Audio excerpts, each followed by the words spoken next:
una especie de cosa aparte. Quindi aparte de eso, ¿es solo para esto o solo para esto? ¿Funcionará con la no, con esta no, con la Samsung, ¿viste la camarita? No, tiene que tener.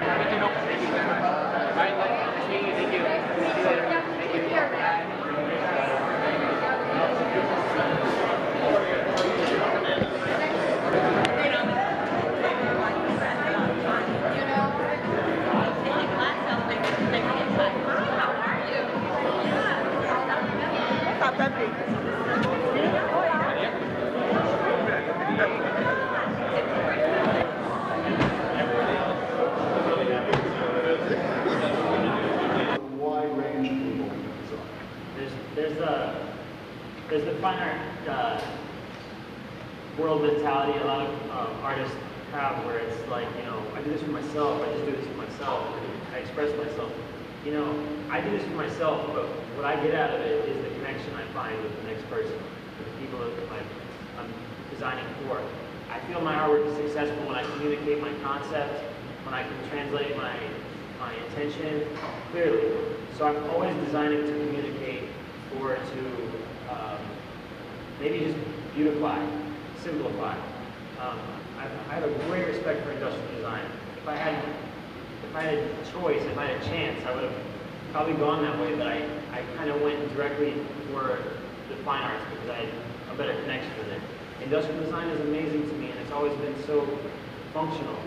You know, art plays a great function with society and with people's mentality. I see it brighten people's attitude and lift them up sometimes in amazing ways. But I design for the people by staying true to myself. I never had a problem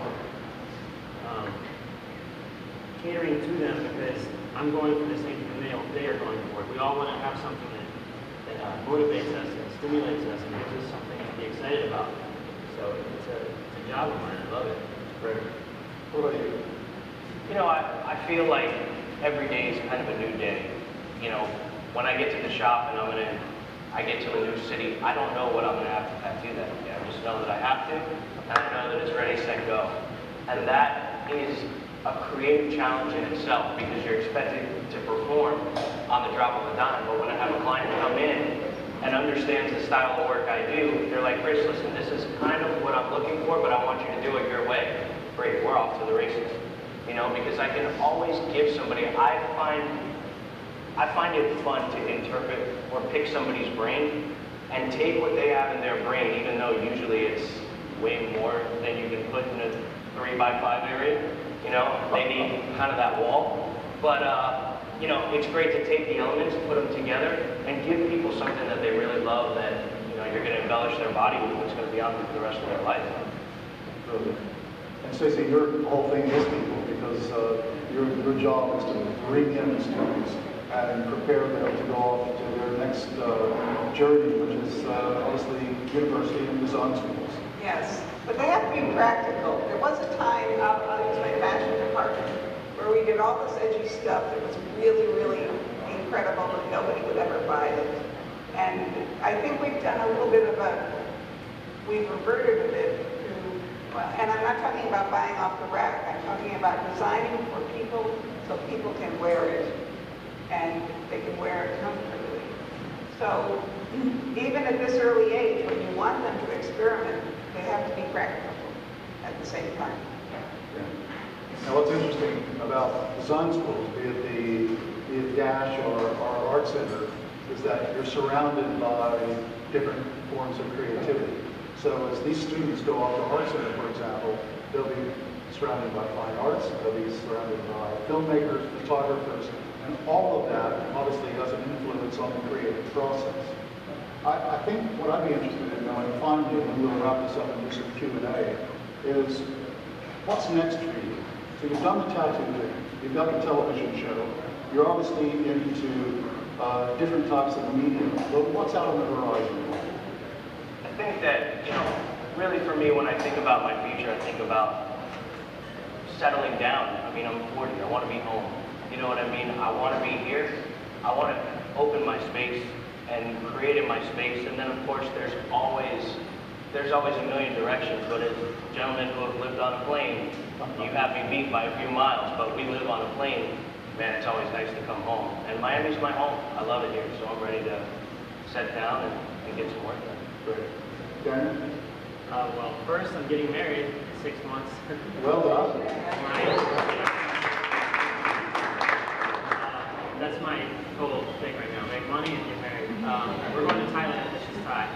But overall, it's always been important to me to define, like I was saying, the local art movement. I feel that it needs to be more distinct, have a more distinct face, and I want to be the face of that. It's a big ambition, but I'm going for it, and I really want to be like, a representative of this town and the art movement here. And I also want to delve into new medium like animation and other platforms where I can just do my artwork. I feel medium is obsolete. When you have a vision that's strong enough, you just go for it. So relentlessly, expressing the vision. And Stacey, 5 years out, where's Dash going to be?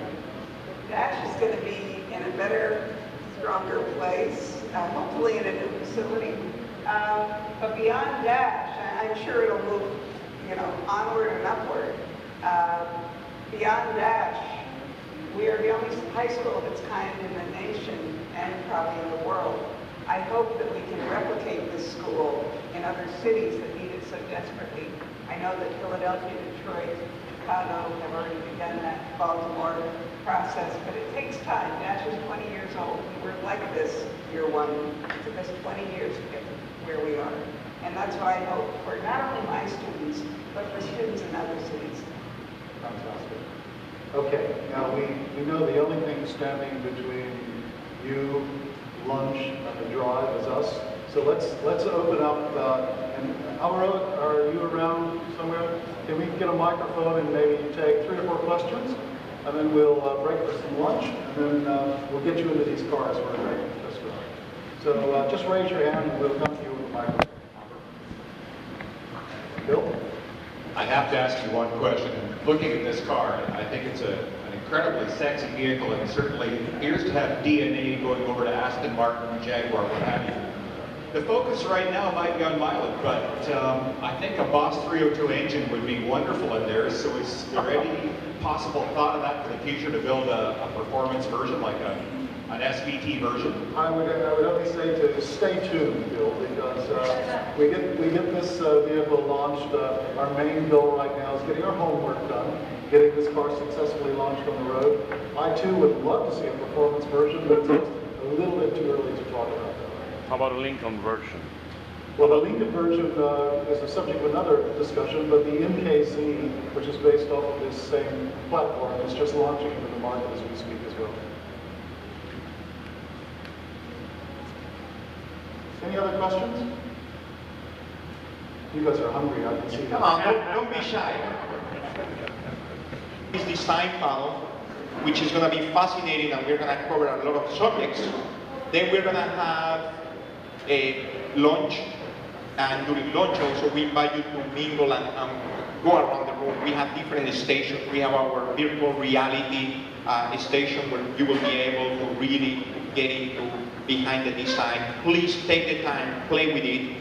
Of course, we have the 4 fusions here. We have a station there that is a photography station where you can take a picture, you can have a picture with a new 4 fusion. You can use it for social media, Facebook, Instagram. Please send it to your friends. We're really happy to have these cars here, and we want you to enjoy it. Also, we have a t-shirt station here that we're customizing, and you're going to learn more about the station and the artists behind the t-shirts. And then you're going to discover great cuisine that is basically fusion inspired.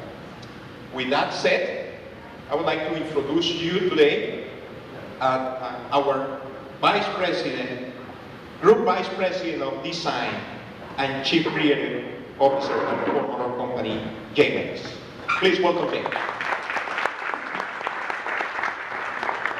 Great, thank you, Alvaro. Is it still morning? Good morning. Just morning to everyone. We had a wonderful 24 hours. We just came in yesterday, and gosh, I'd love to be spending another week here in Miami just because it's so laid back. But unfortunately, I'm on a plane back to Detroit this evening. but it's really been so hospitable, and we've been staying over at the Raleigh Hotel and so enjoyed ourselves, I can't say enough. This is a transformational day for Ford Motor Company on a number of levels. We're going to talk about the Fusion, and that is a transformational car. And over the 100-year history of the company, I can probably point to about 6 vehicles maybe that have actually changed the direction that the company is going in. This is one of those vehicles. If you go back and just think back quickly to post-World War II, there was a vehicle called the 49 Ford that actually saved the company. If you fast forward to the 55 Thunderbird or the 64 Mustang, 64 and a half Mustang for you guys that are technical, or the Taurus in the 80s, all of these were seminal vehicles that actually changed the direction of the company. So here we find ourselves today on a 5-city rollout. So I'm through the lucky Miami straw. We've also got Alan Mullally, who's our boss back in New York and has been doing the rollout there. Mark Fields is out in Los Angeles doing the rollout. We've also got Raj Nair, head of product development in Detroit, and Paul Mascarenas, who does all of our future technology out in San Francisco. Everybody in the United States is getting this message simultaneous. As I speak, it's happening at those other cities as well. So let me get to the important part of this story first. What's behind you and what you may have seen right now is the most fuel-efficient mid-size sedan in America. It's 47 miles per gallon city, 47 miles per gallon highway, obviously combined 47 miles per gallon. 8 miles per gallon more than a Toyota Camry. And we are so proud of this, we're about to pop. This is a great technology story, and I'll come back to the style in a moment because that's the icing. But on the technology side, this is a vehicle that offers 5 different powertrains. The price of the vehicle is about $21,600, which is very much in line with today's car, but we offer many more amenities. It has a choice of 2 EcoBoost engines. We have the hybrid vehicle, which you see here, which is the one that's the 47 mile per gallon vehicle. And we also offer a plug-in hybrid electric vehicle called the Fusion Hybrid Energy that gets 100 miles per gallon equivalent. Now that's subject to EPA approval, but I can say that with some confidence. So it's a range of vehicles with a range of engines that we think we will be able to define what the customer wants to pay, what their particular needs are, and then we can offer them that technology. Now what's really great is, in addition to the technology of the engines, we're also offering an unprecedented amount of amenities on the car. So we've got a lane keeping system that is usually reserved for luxury cars that just reminds drivers to stay in their lane by a gentle shake of the wheel. We've got adaptive cruise control. So you know what cruise control looks like today. You set the cruise control, and the next thing you know, there's a car in front of you that makes you need to slow down. This takes care of it for you. We've got hands-free active park assist. And once you've done it once and stop sweating, you realize this is a great technology. So anytime you want to parallel park, you can do it completely with your hands off the wheel. The car does it for you. Never hits the wheel on the curb, never hits the car in front of you or behind you. We've also got something called blind spot information system. And all of these amenities and technologies together, if you were to look at the competitive set of automakers that are offering them, you would have to go all the way up to a BMW 7 Series at about $140,000 to get this technology. That's just the technology side. Okay, here's the icing on the cake. The car looks good. In fact, the car looks great. And everywhere we have gone, there has been a palatable wow factor on this car. So when you look at this car, we were talking at dinner last night about a sea of vanilla out there in the mid-size segment. Most of the cars that you see in this segment are what I call commodities. They're simply appliances that move people from point A to point B. What we love about the Fusion is that there's an emotional connection there, and it looks as though the people that designed it and the people that produced it, and obviously we think the people that buy it love cars, and we think that's fantastic. So this is a great combination, or a great fusion, pardon the pun, of technology and design, and we couldn't be more delighted to have you drive the cars after we do the panel discussion today. So again, welcome, and we are absolutely delighted to have you here. All right, now what we're going to do is we're going to have about a half an hour panel discussion, and talking about a fusion of different inspirations. When we think about car designers don't just look at other cars.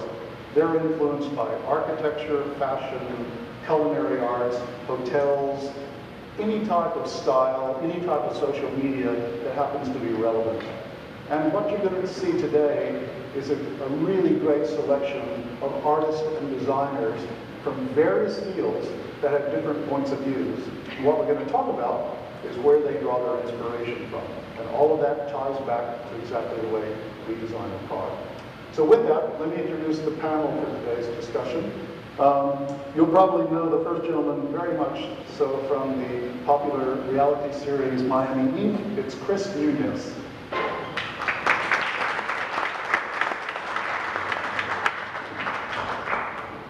We've also got the principal of Design and Architecture Senior High Dash Miami. Welcome, Dr. Stacy Mancuso.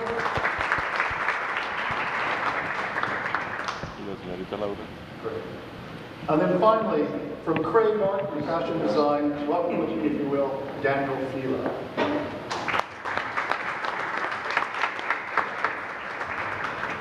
Okay, I thought what might be interesting is I've talked enough, so I'd like to give all of these guys a chance to just give you a little bit of background on what they do, what their inspiration is, and where they come from. So Chris, why don't we start with you? Thank you very much. It's a pleasure to be here.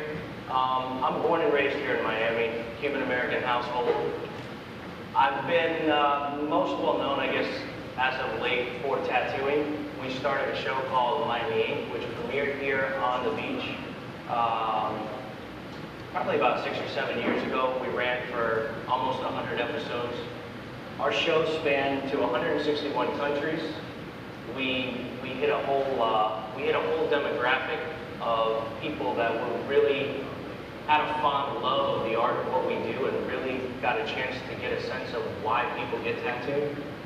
We got almost, we're coming up on almost half the planet being tattooed. We definitely have 1/3 of the planet, and we spawned a huge boom in the last 6 years of people from, mothers and daughters coming into the shop together. We have all kinds of amazing stories of why and how people come in, and basically we tailor our art to the client's needs, and we work together, we create a fusion, and that's what we do for our clients.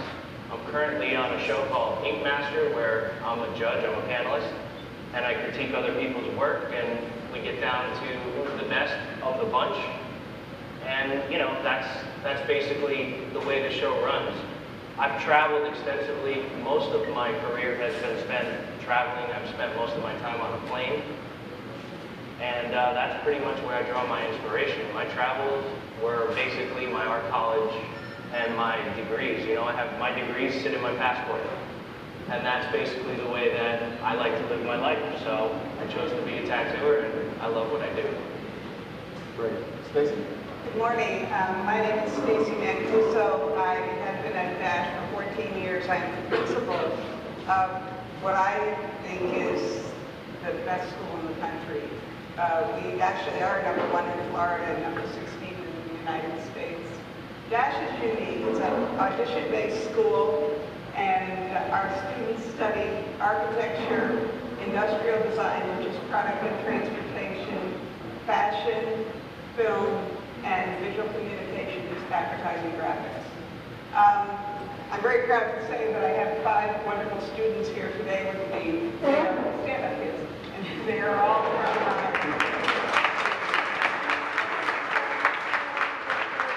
industrial design program, interested in transportation, and actually spent the summer at Art Center, College of Art and design in Pasadena, where our illustrious host went to school himself. It's important to see, in their first year, they come into the school, they come from everywhere. They come, and right here at this table, I have Haiti, Colombia, Germany, the Bahamas, Jamaica, and Taiwan. So they're a great cultural blend, and that is such a big, important part of their artistry. When they come as freshmen, they don't select one of these majors, they select it their sophomore year, after they have had the time to really entertain the options in design out there. What a great city to study design. Miami has given them so many opportunities. I wanted these five to be here to see the work future, because it was a great opportunity for them to see a wonderful new car. The first thing they did is they came in, they simply sat in it, and they loved it. So that's what I do. We turn out 125 designers a year. About 8% belong to art and design schools, and we're very happy to be here. Thank you.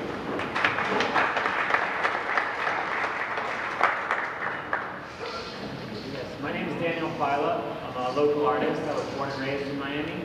Actually went to Dash for 3 years. Great school, I agree.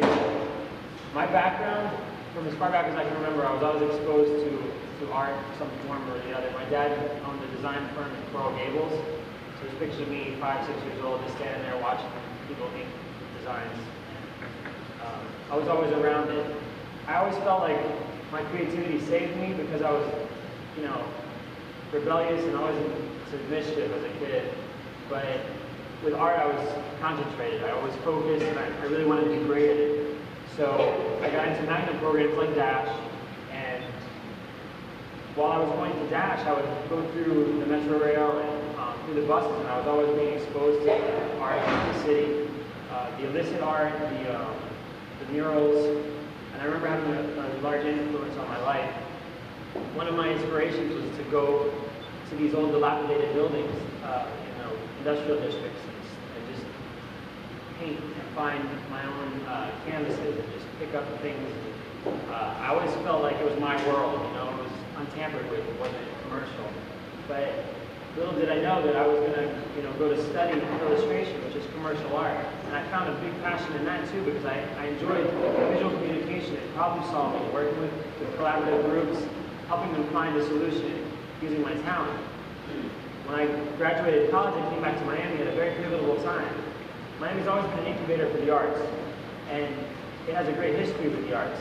But what's happened in the past decade is phenomenal. I mean, we've become an urban art mecca. I don't know how many people are familiar, but this area we're sitting in today is thriving because of urban art. It's been painted on the walls. And I was a great participant in that because I was doing it in the early 90s when it was more of an indigenous movement, untampered with by out-of-town tourism, graffiti, and all that.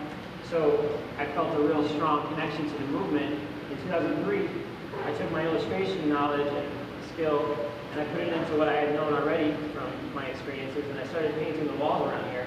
We got a great feedback and built dialogue with the community, which propelled me into my career, my chosen career, which is illustration. Not really fashion, but I do design t-shirts. It's always been my bread and butter to come up with t-shirt designs and to sell them while I was doing my art. So my background has always been in the arts, and I brought together illustration, murals, even graffiti. Everything really came together for me, and it's becoming something in itself, which I'm trying to define every day. Fantastic. So Daniel's giving you a great example of how Miami, as a cultural backdrop, has actually focused his art and the way that he is inspired, I guess that would be the best way to say it, in terms of what comes out the other end of your creativity. In talking with Chris a little earlier, he and I are very similar that, unlike you, we spend most of our lives on an airplane. And it might be interesting for you to talk a little bit about all the various companies or countries that we've been to. how the interaction in those countries various has influenced you, and how that cultural differences of those companies has sort of informed the work that you do. Well, you know, it's great. I mean, we share a lot of the same experiences. Being able to, recently I just did an Asian tour where I got to go to Japan. I was in Tokyo. I went to Nepal. I was in Thailand. You know, I went to these amazing places where, for myself and the love of the art that I do, I either like old Americana, kind of hard, solid, in-your-face artwork, or I like very Asian-based design, where we use a lot of the body to create the images and to really make things stand out with the principles of 2/3, 1/3 to make things light and dark and really pop. So I got to go and experience this kind of lifestyle firsthand and see the people that are actually drawing it. I got to meet, you know, the families and stay with families that were Tonka painters, you know, that go back 8 or 9 generations. It was amazing because you get to taste the food. You get to smell the smells of the street. You get to see the art being produced. All of these things leave an impact in your life. So when you're sitting back in your studio here in the US and you go to do a sketch, you can almost smell the food. You can almost see the place. You can see the beach. You know, you use those things as reference in your art for your life, and this is what makes us grow as artists. Fantastic. And Stacey, you kind of hit it on the head. You introduced a lot of different students there from a lot of different cultures. Talk a little bit about how all of that rubs off on each of those students as they go through the school process. Well, I think that Miami has established itself as an artistic mecca from a very early age. A prime example is last year, my 124 seniors acquired $15.6 million in scholarships to colleges, not only all over the country, but all over the world. And what is it that makes their art so unique? It is their culture and the mix of their culture. And the fact that we allow them to be who they are here. We do not prescribe what their artistry will be. We put out a problem and then they take over. I think that it's most important to realize that each and every one of these design students has a parallel fine art program, and they paint and draw and keep that hand drawing, hand painting influence with their work as designers. We're not talking about kids sitting in front of computers trying to make it happen. They hand draw. And that all comes from the emergence of their art, their art history, their own culture, and finally their design education. And I hope I have answered your question. Yeah. As you were talking, I was just thinking there's nothing more disconcerting for me than seeing 5 or 6 really hungry design students breathing down my neck and knowing that my days are numbered. So at some point, those guys will be sitting up here and doing exactly the same work I do. Let's shift gears just a little bit. When we design a car, we kind of spend a lot of time talking about the customer. We're talking about the people that we're going to design for. So with the Fusion, we do exactly the archetype or the type of